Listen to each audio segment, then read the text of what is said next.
चलो अब हम लोग शुरू करते हैं। ध्यान दीजिएगा सभी लोग। हमको इस कंपाउंड की त्रिविम रसायन ज्ञात करनी है। क्या ज्ञात करनी है?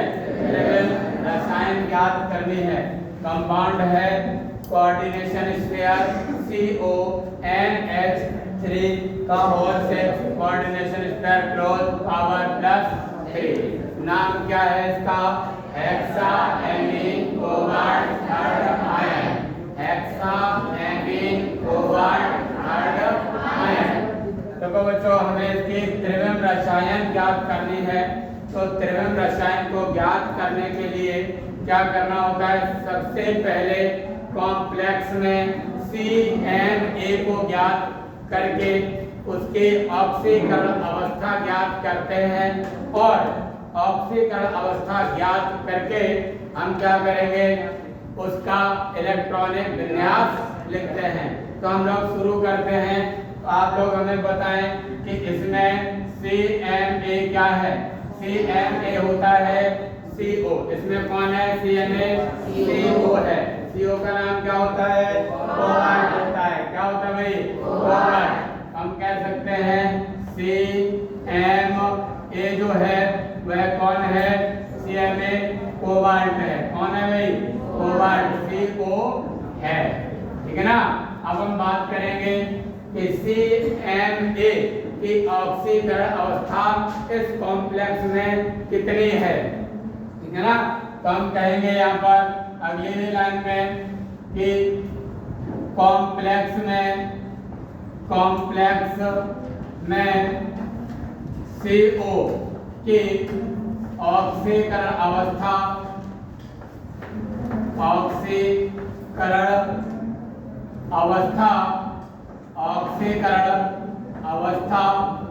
क्या है ना? तो ऑक्सीकरण अवस्था ज्ञात करने के लिए उसको जिस कॉम्प्लेक्स में जिसकी ऑक्सीकरण अवस्था ज्ञात करनी होती है, क्या ज्ञात करनी होती है? ऑक्सीकरण अवस्था ज्ञात करनी होती है, उसे हम X मान लेते हैं। क्या मान लेते हैं? X। और NH3 जो कैसा लिगेंड है? उदासीन लिगेंड है। कैसा लिगेंड है? तो इस पर ऑक्सीकरण अवस्था 0 रहेगी। क्या रहेगी? 0। चाहे वह 1 हो चाहे वह 6 हो। 6 का मल्टीप्लाई 0 में करो, क्या हो जाएगा? 0 बराबर पावर कितनी लगी है? +3। X बराबर कितना कहेंगे? +3। अर्थात कोबाल्ट पर जो आवेश है वह कितना है? +3 है। कितना भाई? +3। जस्ट तुरंत ही का यहाँ पर कह सकते हैं अर्थात, यहाँ पर लिख देते हैं अर्थात CO पावर +3। अब बच्चों हमने क्या कर लिया?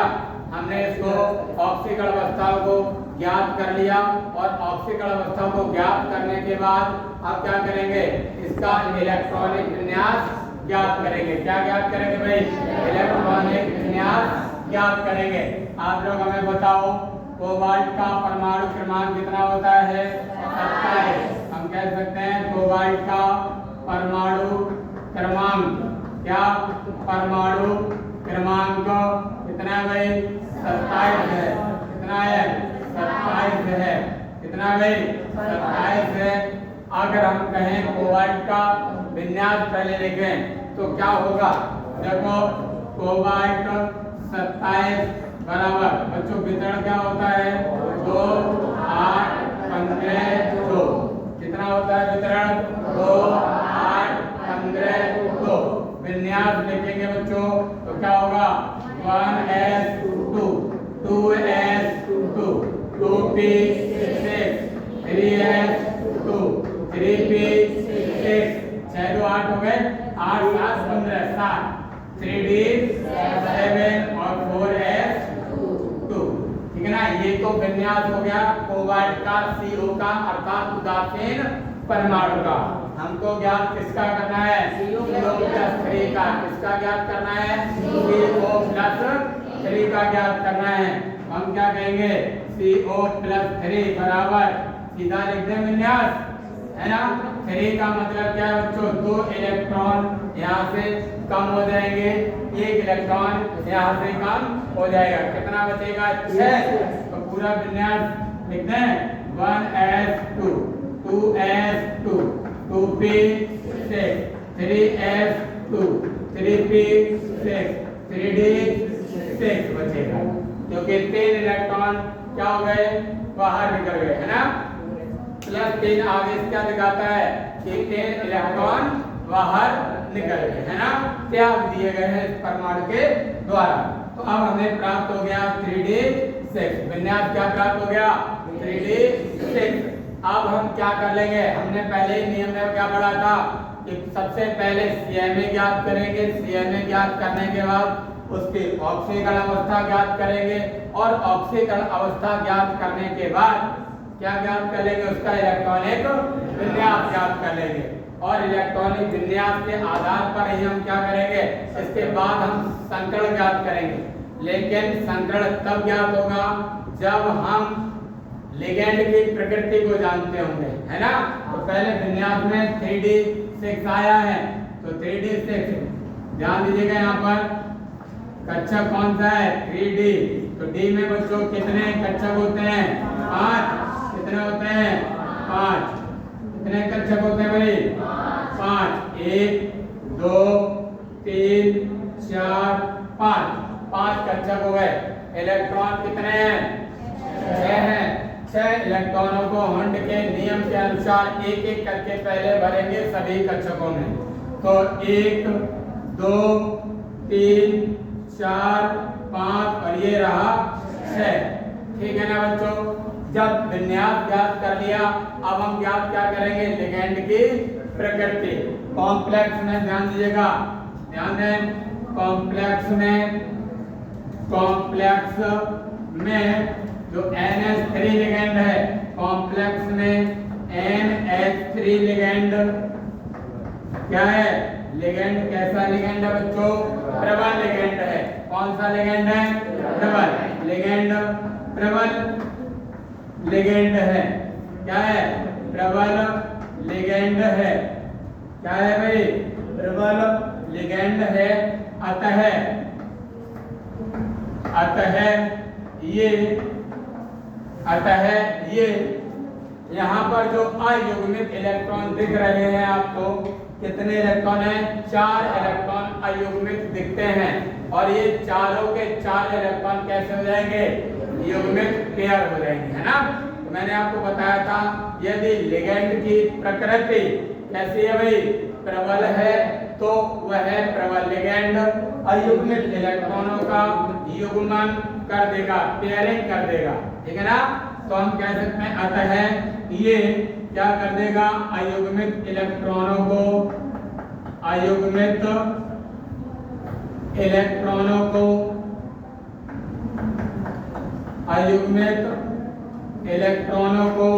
क्या कर देगा भाई?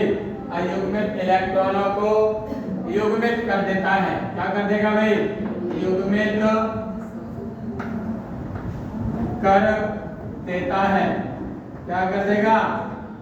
ठीक है ना, युग्मित कर देता है। चलो करते हैं युग्मित। तो बच्चों जो विन्यास है हमारा वितरण इलेक्ट्रॉनों का 1 2 3 4 और 5, बच्चों यहाँ तो 2 इलेक्ट्रॉन पहले से ही थे। अब इनका करेगा युग्मन, ये दोनों इलेक्ट्रॉन यहाँ पर, ये दोनों इलेक्ट्रॉन यहाँ पर, है ना। तो ध्यान दीजिएगा 2 इलेक्ट्रॉन यहाँ पर और 2 इलेक्ट्रॉन यहाँ पर। ठीक है ना। अब ध्यान दें, यहाँ पर मैंने यहाँ पर बताया था ये S कक्षक में 2 इलेक्ट्रॉन बाहर निकल गए थे, है ना। तो क्या S इलेक्ट्रॉन का जो कोष, जो ये वाला कोष है, क्या ये खत्म हो गया? नहीं हुआ। ये कोष तो है ना। यहाँ पर क्या लिख सकते हैं? 4s0 4p0, क्योंकि चौथी कोष में p कोष भी होता है, d भी होता है और f भी होता है।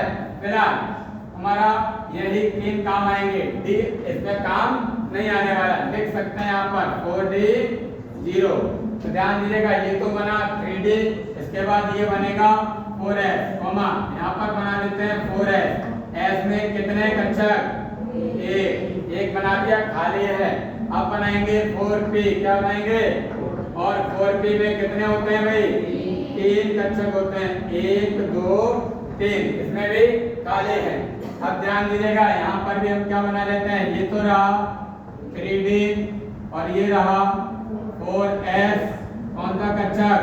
4s, और ये रहा 4p कक्षक, ठीक है ना? कौन सा कक्षक?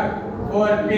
बच्चों लिगेंड को अब लेके आएंगे। अगला एक पॉइंट क्या होता है कि अब रिक्त डी और जितने भी कक्षक हैं, इन रिक्त कक्षकों में लिगेंड द्वारा लाए गए इलेक्ट्रॉन समावेशित हो जाएंगे। मतलब ये जो खाली हो गए हैं कक्षक ऑर्बिटल, इन्हीं ऑर्बिटल्स में लिगेंड के द्वारा जो इलेक्ट्रॉन लाए जाएंगे वो यहाँ पर ही भरते जाएंगे। तो एक NH3 यहाँ पर आया, कितने इलेक्ट्रॉन आया? 2 इलेक्ट्रॉन, है ना? है कितने टोटल? 6 है। कितने हैं भाई? 6 है। एक NH3 कहाँ आ गया? यहाँ पर आ गया, ठीक है ना? एक NH3 यहाँ पर आया, ठीक है ना? NH3 एक यहाँ पर, NH3 एक NH3 कहाँ आ गया? यहाँ पर NH3 एक NH3 कहाँ आया? यहाँ पर NH3 एक NH3 कहाँ आया? यहाँ पर, ठीक है ना? मैं इधर लिख देता हूँ NH3। बच्चों अब कोई लिगेंड बचा? 6 के 6 लिगेंड्स आ गए, समावेशित हो गए कक्षकों में। अब इसी आधार पर हम इस में क्या ज्ञात कर लेते हैं? संकरण को ज्ञात कर लेते हैं। बच्चों कितने संकरण में डी कक्षकों ने भाग लिया? 2। क्या लिख देंगे? D2। कितने कक्षक ऐसे हैं जिसमें S संकरण में भाग लिया? A। क्या लिख देंगे? S। और 3p संकरण में कितने p कक्षकों ने भाग लिया? 3। क्या लिख देंगे? तो बच्चों पूरा ओवरऑल संकरण की बात करें तो संकरण कौन सा आया? D2sp3 संकरण। कौन सा संकरण आया? D2sp3 संकरण। तो जैसे हम कहेंगे D2sp3 संकरण है, ध्यान दें भाई, जो जैसे हम कहेंगे कि D2sp3 संकरण है तो हम क्या कह सकते हैं? इसकी ज्यामिति अष्टफलकीय होगी। कैसे होगी? यहाँ पर लिख सकते हैं क्या? D2sp3 संकरण के कारण कॉम्प्लेक्स की ज्यामिति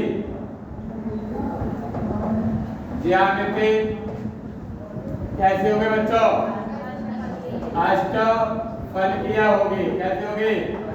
अष्टफलकीय है लिख देंगे सीधा, ठीक है ना? और अष्टफलकीय ज्यामिति आप जानते हैं कैसे बनती है भाई? ध्यान दीजिएगा, अष्टफलकीय ज्यामिति मैंने बताई थी आपको।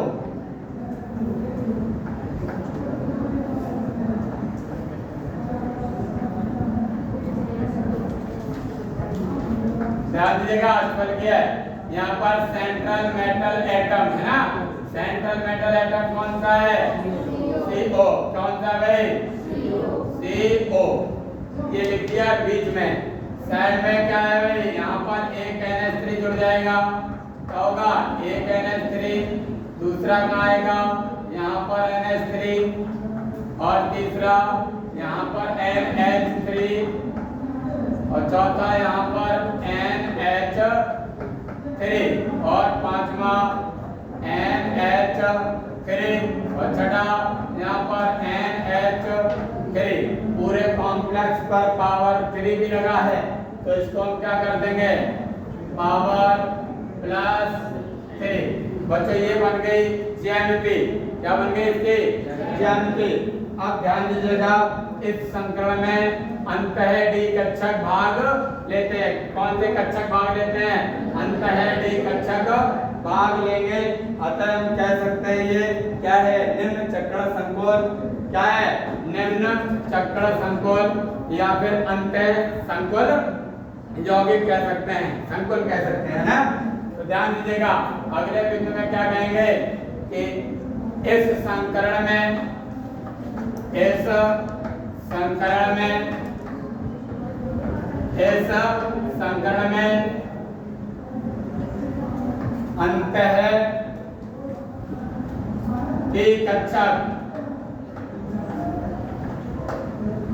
अंतः की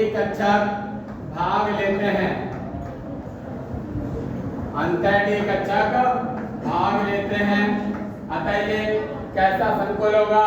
निम्न चक्रण संकुल है। अतः ये निम्न चक्रण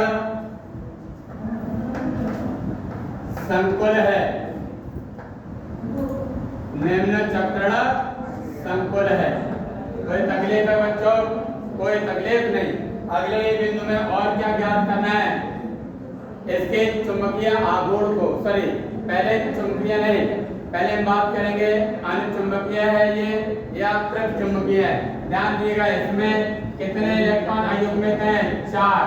कितने इलेक्ट्रॉन अयुग्मित हैं? 4। और 4 इलेक्ट्रॉन अयुग्मित होने के कारण ये कैसा हो जाएगा? अनुचुंबकीय या प्रतिचुंबकीय? ये हो जाएगा अनुचुंबकीय। क्या हो गया? अच्छा सॉरी बच्चों, यहाँ पर मैंने देख लिया, ये देखना था क्या इसमें कोई इलेक्ट्रॉन अयुग्मित बचा है? अब गलती से यहाँ पर देखा, मैं यहाँ पर बात कर रहा हूँ, क्योंकि संकरण में जब NH3 आया तो इनका क्या हो गया? युग्मन, कोई बचा नहीं, ठीक है ना। फिलहाल तो यहाँ पर कोई भी इलेक्ट्रॉन कहता है अयुग्मित बचा है? नहीं बचा है। और जब इलेक्ट्रॉन अयुग्मित नहीं होते हैं तो कॉम्प्लेक्स किस प्रवृत्ति का होता है? किस नेचर का? प्रतिचुंबकीय। ध्यान दो, इसमें कोई भी इलेक्ट्रॉन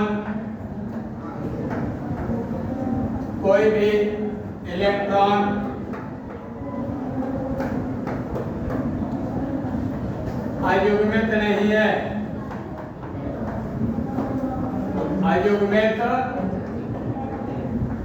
है, अतः ये प्रतिचुंबकीय है। कैसा है भाई? प्रतिचुंबकीय है, सीधा लिख देंगे हम लोग, है ना। अब बच्चों ये ज्ञात करने के बाद लास्ट पॉइंट क्या होता है? चुंबकीय आघूर्ण ज्ञात करना है। तो सीधी सी बात है, चुंबकीय आघूर्ण के लिए फॉर्मूला क्या होता है भाई? लास्ट पॉइंट चुंबकीय आघूर्ण बराबर, फॉर्मूला क्या होता है? चुंबकीय आघूर्ण म्यू बराबर, फॉर्मूला क्या होता है? √n+2, है ना। अब n का मतलब होता है अयुग्मित इलेक्ट्रॉनों की संख्या। कैसी है भाई? 0। कैसी है? 0 है ना। तो यहाँ पर हम क्या कह देंगे? चुंबकीय आघूर्ण कैसा हो जाएगा भाई? 0 हो जाएगा। क्या हो जाएगा? 0, है ना। Bm बोहर मैग्नेट्रॉन, चुंबकीय आघूर्ण कैसा हो गया? बस इतना आप करेंगे तब आप किसी भी कॉम्प्लेक्स की क्या निकाल पाएंगे? त्रिविम रसायन ज्ञात कर पाएंगे। क्या ज्ञात कर पाएंगे? त्रिविम रसायन ज्ञात कर पाएंगे। और कुछ सीखना था, मैं इस बिंदु के लिए काफी देर तक रुका, ठीक है ना। बच्चों आपको मेहनत इस बिंदु में बहुत सारी करनी है, क्योंकि मैंने टेस्ट में आपको यही 2 प्रश्न करने के लिए दिए थे। मैंने कहा था त्रिविम रसायन ज्ञात करने हैं। अब त्रिविम रसायन के लिए आपको पूरे स्टेप बाय स्टेप चीजें सीखनी है। अगर ऐसा नहीं करेंगे तो आप पद छोड़ देंगे, स्टेप कोई ना कोई छोड़ देंगे, ठीक है ना। अब आप क्या करें, इसको नोट कर लें, फिर हम लोग एक और करेंगे, ठीक है। चलिए नोट कर लें सभी लोग। अच्छा